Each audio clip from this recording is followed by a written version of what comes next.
ఓం శ్రీ కల్కి అగస్తి సాయ నమో నమః 75వ దినము 108 దినముల ఆత్మగాయత్రి సాధన చేసే శిష్యులకు 48 దినముల ఆత్మగాయత్రి నోమును చేయుచున్న ప్రియమైన శిష్యులకు శ్రీ కుబేరుని అనుగ్రహ భాషణం.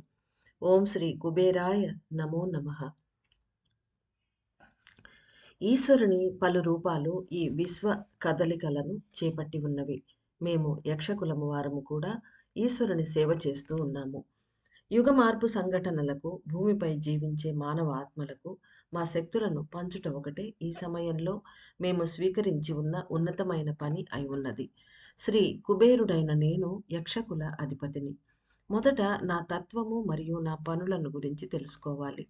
శ్రీ కుబేరుడు అను పేరు కలిగిన నేను కాల పరిస్థితులకు తగిన విధముగాను ఈశ్వరుని ఆజ్ఞ ప్రకారము పనిచేస్తాను. ప్రతి యుగంలోనూ నా పని మారిపోతూ ఉంటుంది. సత్యయుగంలో మహాజ్ఞానాన్ని కురిపించుటయే నా పని. త్రేతాయుగంలో ప్రేమను కురిపించుట నా పని. ద్వాపర యుగంలో ధన సంపదలను కురిపించుటయే నా పని. కలియుగంలో కదలక నిశ్చలముగా ఉండుటయే నా తత్వము. పని లేక నిలిచి ఉన్నను నేను గాఢమైన తపస్సులో మునిగి ఉంటాను. అంటే కలియుగంలో ఆయన తపస్సులో ఉంటారు స్వామి. నా తత్వములైన జ్ఞానము, ప్రేమ మరియు సంపదలు అనేవి నాలో అణిగిపోయి నిలిచి ఉండును. అంటే when he is in deep penance, ఆ టైంలో ఆయన ఒక్కొక్క యుగంలో ఇచ్చే జ్ఞానము, ప్రేమ, సంపద ఇవన్నీ కూడా ఆయన లోపల నిహితమైపోయి ఉంటాయి. అంతర్గతంగా ఆయనలో అణిగిపోయి ఉంటాయి.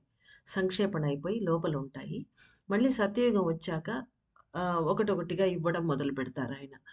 అంటే ఇప్పుడు ఎలా మాట్లాడుతున్నారు స్వామి అంటే ఆయన సత్యయుగంలో మనం ఎంటర్ అయినామని చెప్పారు కాబట్టి ఆయన కూడా లేచి మనకు జ్ఞానం ఇవ్వడానికి లేచి వస్తున్నారు స్వామి.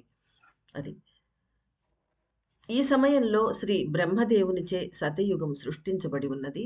శ్రీ అగస్త్య మహర్షుల వారిచే మానవ ఆత్మలు సత్యయుగ పుష్పములుగా వికసిస్తున్నవి. అందుకు తగిన విధముగా నేను కూడా నా తపస్సు నుండి వెలికి వచ్చి అనుగ్రహ సంపద అయిన జ్ఞానాన్ని కురిపించుటకై ప్రయత్నిస్తున్నాను. సత్యయుగ మానవులు విస్తరించి పనిచేయాలి అనే కారణంగా నేను నా 3 వంతుల శక్తులను కరిగించి ఇస్తున్నాను. అంటే సత్యయుగంలో ఇప్పుడు స్టార్టింగ్ కాబట్టి మానవులు ఎక్కువగా విస్తరించి పనిచేయడం అంటే అధికంగా పని చేయాల్సి వస్తుంది సత్యయుగ స్థాపన కోసం. కాబట్టి వాళ్ళకి ఎక్కువ శక్తులు కావాలి. ఎందుకంటే కలియుగంలో నుంచి వస్తున్నారు ఎంప్టీ అయిపోయి మొత్తం శక్తులతో. కాబట్టి ఒక్కొక్క శివాంశ ఇచ్చినట్టుగానే ఈ నక్షత్ర శక్తులు ఇస్తున్నట్టుగానే యక్షకుల నక్షత్రమైనటువంటి ఈయన కూడా మనకు సత్యయుగ మానవులుగా లోపలికి ఎంటర్ అవుతున్నాం మనం కరుణ ద్వారా. కాబట్టి మనకు ఎక్కువ శక్తులు కావాలి అనే కారణంగా ఈయన 3 వంతుల శక్తులను తనవి తపస్సు చేసి సంపాదించుకున్న వాటిట్లో 3 వంతులు మనకు ఇస్తున్నాను అంటున్నారు. దేవతలు, ఋషికులం వారు యుగమార్పు పనులకు సహాయపడుతున్నారు. దైవములందరూ తమ శక్తులన్నిటినీ కురిపిస్తూ ఉన్నారు. అందువలననే నేను కూడా నా శక్తులను ఇవ్వటానికి ప్రయత్నిస్తున్నాను. నా వద్ద అతీతంగా సమకూడి ఉన్న తపశ్శక్తులు అను అయస్కాంత క్షేత్రము మానవ శిరసులకు అనుగ్రహించుట వలన ఏర్పడే స్థితిని గురించి తెలుసుకోనండి. అంటే ఈయన దగ్గర ఒక పెద్ద అయస్కాంత క్షేత్రమే తయారైపోయింది ఆ తపశ్శక్తితోటి. అంటే ఈయన కూడా దేవత కాబట్టి ఈయన దగ్గర ఆ ఎనర్జీ ఏదైతే ఉందో అది కూడా పాదరస కణాలతో కూడినది. అందువల్ల పెద్ద అయస్కాంత క్షేత్రం తయారైంది ఈయన దగ్గర ఆ తపశ్శక్తులతోటి. చిన్న కణాలు కాకుండా. కాబట్టి అది ఇస్తే మనుషులకు వాళ్ళ తలలోకి పంపిస్తే నేను ఏం జరుగుతుంది మానవులకు? ఆ స్థితి ఎలా ఉంటుంది? అది తెలుసుకోవాలి అంటున్నారు స్వామి. దేవతల సంక్షేపణకై శ్రీచక్ర ధ్యాన సాధన చేసే వారందరూ ఉన్నతమైన శక్తులతో నిండిపోవాలి అను కారణాన దివ్యాత్మలందరూ తమ ఇంధనములను అందజేయుచున్నారు. శ్రీ కుబేరుడైన నా ఆత్మశక్తులు ఈ సమయంలో మీలో కలిసిపోవటాన్ని తెలుసుకొనండి. మానవులు ధన సంపత్తి కోసం మాత్రమే నన్ను పూజిస్తూ ఉంటున్నారు. అయినప్పటికీ కలియుగంలో నేను సంక్షేపణ స్థితిలోనే ఉంటాను. లోతైన తపస్సులో ఉన్న కారణాన నన్ను పూజించిన వారు ప్రశాంతతను, మనసు సంక్షేపణను పొంది ఉంటారు. అంటే మామూలుగా కలియుగంలో అందరూ మనకు తెలుసు. మనమందరము కుబేరుడిని ధన సంపదనల కోసం, ధన సంపదకు దేవుడని, ఆయన అది ఇస్తాడని ఆ విధంగానే మనం ఆ ఉద్దేశంతోనే మనం పూజ చేస్తాం అందరం. అదే చెప్తున్నారాయన. కానీ మనకు తెలీదు గదా! ఆయన తపస్సులో ఉంటారని. ఇప్పుడు చెప్తున్నారు, "నేను తపస్సులో ఉంటాను, సంక్షేపించి ఉంటాను." అంటే ఆయన లోపలికి అన్ని తన విత్‌డ్రా చేసుకొని లోపలికెళ్ళిపోయి అంతర్ముఖులై తపస్సులో ఉంటారు. కాబట్టి ఆ తపస్సులో ఉన్న వాళ్ళతో మనం కనెక్ట్ అయినప్పుడు, మనం పూజ చేసినప్పుడు, మనం అడిగింది కాకపోయినా కూడా ఆయన నుంచి మనకు ప్రశాంతత, మనసు కూడా లోపలికి వెళ్ళిపోయి, మనం గూడా అంతర్ముఖమై, మన ఇన్నర్ ట్రావెల్ కూడా స్టార్ట్ అవుతుంది. అంటే మనమేం నష్టపోలేదనమాట. ఫిజికల్ లెవెల్‌లో ధన సంపద దొరక్కపోయినా, మనకు మనసు సంక్షేపణ అవ్వడం అంటే చాలా గొప్ప విషయం. అది జరిగి ఉంటుంది. అలా కుబేరుడిని ఆయన నన్ను పూజ చేసిన వాళ్లకు అలాంటివి అద్భుతమైనవి దొరికి ఉంటాయి అంటున్నారు స్వామి. ఈ భూమిపై జీవించే మానవులు యక్షుల గుణము, స్వభావములను తీసుకొనుట అన్నది కఠినమే. ఎందుకంటే యక్షులందరూ దేవతల, అసురుల సరిసగము శక్తులను కలిగి ఉంటారు. అంటే 50% దేవతా శక్తులు వీళ్ళలో ఉంటాయి. 50% అసుర శక్తులు వీళ్ళలో ఉంటాయి. అందుకే యక్ష సాధన చేసేటప్పుడు డేంజర్ అని చెప్తూ ఉంటారు పెద్దవాళ్ళు. చాలామంది యక్ష సాధన చేసి ఇమ్మీడియేట్‌గా శక్తులు పొందాలనుకుంటారు. కానీ అది వాళ్ళకు చాలా పెద్ద నష్టాన్ని, కష్టాన్ని కూడా తెచ్చిపెడుతూ ఉంటుంది. ఎందుకంటే వీళ్ళలో 50% ఆసురి శక్తులుంటాయి. 50% దేవతా శక్తులుంటాయి. ఆ పూజ చేసేవాళ్ళు క్షుద్రంగా క్షుద్రమైన పూజలతో వీళ్ళని ఆవాహన చేసినప్పుడు ఇలాంటి కష్ట నష్టాలు సంభవిస్తూ ఉంటాయి కాబట్టి, అదే చెప్తున్నారు స్వామి. ఈ భూమిపై జీవించే మానవులు యక్షుల గుణము, స్వభావములను తీసుకొనుట అన్నది కఠినమే. చాలా ఇంపార్టెంట్ విషయం చెప్పారాయన. కావున ఒకే సమయంలో ఒక దేవత వలె మరియు ఒక అసురుని వలె వ్యవహరించుట అనేది చేయలేని పని. మనం చేయలేము ఆ విధంగా అందుకని. They are capable. అందుకని వాళ్ళు యక్షులు. మనం మామూలు మనుషులం గదా! మనకంత కెపాసిటీ లేదు. ఒకేసారి దేవతగా, అసురుడుగా వ్యవహరించడం భూలోకంలో అనేది కష్టం. కాబట్టి వాళ్ళ స్వభావాల్ని మనం తీసుకొని పని చేసుకోవడం అనేది కఠినం. అందువలననే మానవులకు యక్షులతో సంబంధము అంత సులువుగా లభించటం లేదు.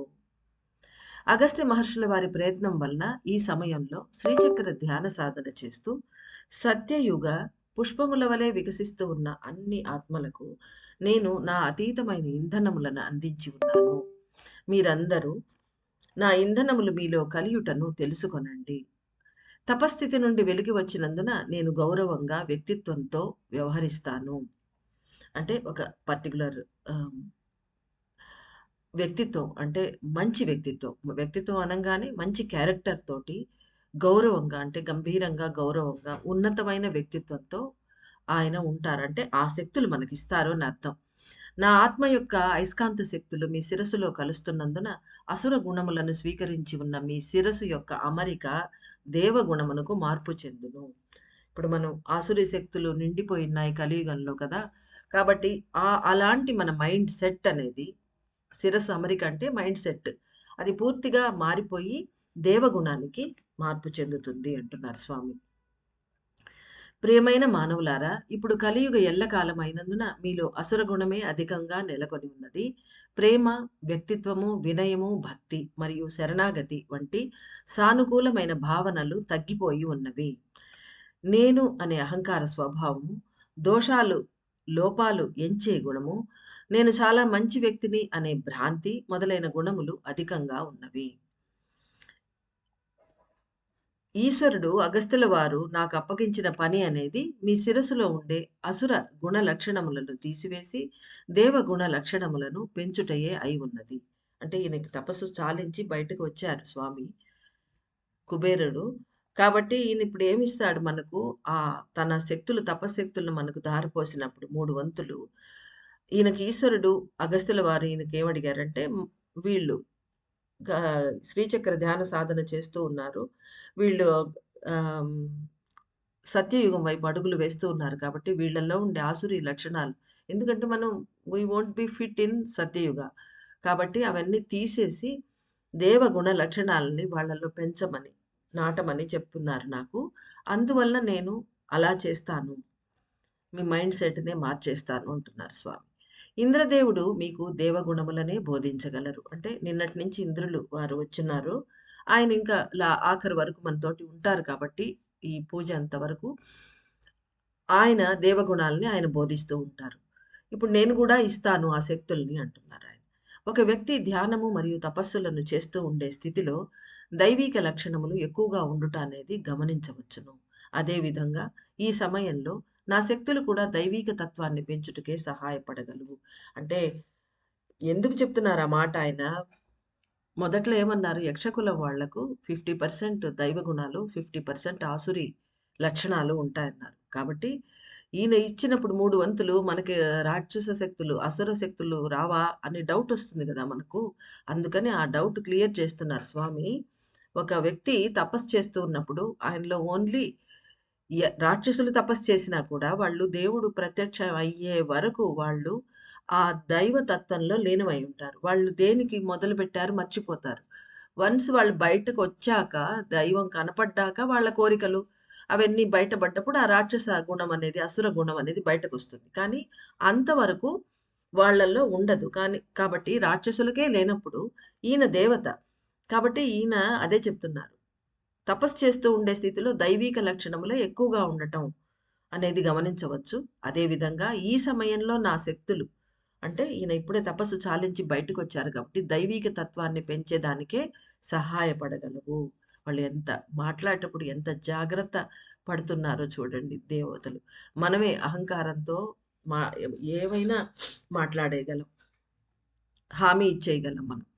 దేవతల సంక్షేపణ అనేది కదిలే శక్తి లేదా చైతన్య శక్తి ఒదిగిపోవుటయే అయి ఉన్నది. అంటే కదలడం అంటే చైతన్యవంతం అవ్వడం.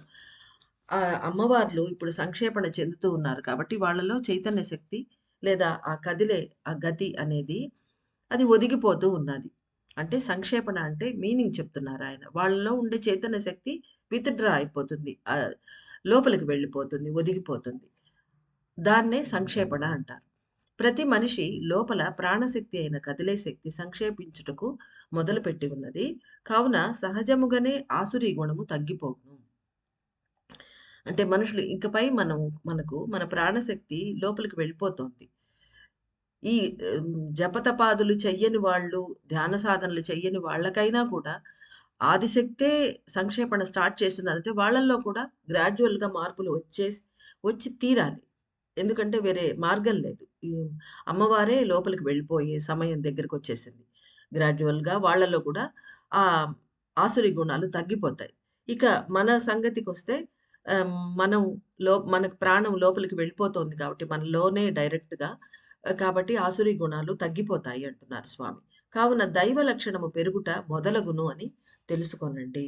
మీ శిరస్సులలో అణువులతో కలిసిపోయే నా శక్తులు తపస్సు చేసుకొనుటకు సహాయపడును. ధన సంపదల కంటెను అనుగ్రహ సంపదయే ముఖ్యమైనది అనే సత్యాన్ని గ్రహించగలరు. ఇప్పటి నుండి నా శక్తులు వీర్యవంతంగా లోపల కలియును. క్రమక్రమంగా మీ గుణగుణములు మార్పు చెందుటను గమనించగలరు. వస్తువుల కోసమై ఆరాటపడుతూ ప్రార్థించే వారందరూ వస్తువులంటే ఇక్కడ వస్తు సంపద కోసమై ఆరాటపడుతూ ప్రార్థించే వారందరూ అనుగ్రహంతో పాటుగా వస్తు సంపదలను కూడా సులభంగా పొందగలరు. వస్తు సంపదల కోసం ప్రార్థించుట మాని అనుగ్రహం కోసం ప్రార్థించే తత్వము అధికమగును. కాలము శీఘ్రగతిని మార్పు చెందుటను అందరూ గ్రహించండి. అన్ని పనులు ఆది వైపే ఆది అంటే మొదలు. ఎక్కడ సృష్టి స్టార్ట్ అయిందో దాన్ని ఆది అంటారు. అందుకే ఆయన ఆది శివుడు అంటుంటాం మనం. ఆది వైపే ప్రయాణించుచున్నవి అన్ని పనులు. అంటే ప్రతి ఒక్కటి ఎక్కడి నుంచి సోర్స్‌లో నుంచి పనులంటే ఇక్కడ కదలికలు. ఆ మూవ్‌మెంట్స్ బయట విస్తరించిపోయి పనులుగా గ్రహాలుగా, మనుషులుగా, జీవులుగా మారి కింద విస్తరించిపోయి ఉన్నాయి. అవన్నీ మెల్లిమెల్లిగా ఆది వైపే ప్రయాణించుచున్నవి అంటున్నారు.